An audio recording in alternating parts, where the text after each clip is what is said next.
Bonjour, la Bible dit dans Nombre 11 au verset 1, le peuple murmurait, cela déplut aux oreilles de l'Éternel. Lorsque l'Éternel entendit, sa colère s'enflamma, le feu de l'Éternel s'alluma parmi eux et dévora l'extrémité du camp. On a le peuple d'Israël ici qui a murmuré contre le Seigneur et ça a attiré la colère de Dieu sur eux.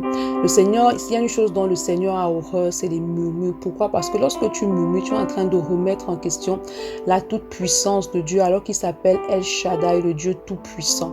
Lorsque tu murmures, en fait, tu es en train de mettre tes difficultés, tes épreuves, l'ennemi même au-dessus de Dieu, alors que Dieu est capable de toutes choses. Peu importe la situation par laquelle tu passes, même si tu as l'impression de passer par des épreuves qui sont les plus dures qui existent, peu importe la dimension de tes épreuves, la dimension de ton désert, la dimension des difficultés par lesquelles tu passes, ce que Dieu attend de toi, ce n'est pas que tu tombes dans les murmures, que tu tombes dans les questionnements, mais ce que Dieu attend de toi dans ce genre de situation, c'est que tu demeures dans la foi, que tu demeures ferme dans ta foi. Pourquoi? Parce que ta foi est le catalyseur de la manifestation de la puissance de Dieu dans ta vie. Donc il est important que tu demandes ce matin à l'Esprit de Dieu de t'aider à demeurer ferme dans la foi. Et pour que ta foi demeure ferme, pour affermir ta foi, il est important que tu demeures dans la parole de Dieu, parce que ta foi vient de ce que tu entends et ce que tu entends vient de la parole de Dieu. Donc demande à l'Esprit de Dieu ce matin de t'aider à demeurer attaché à la parole afin que celle-ci puisse booster ta foi.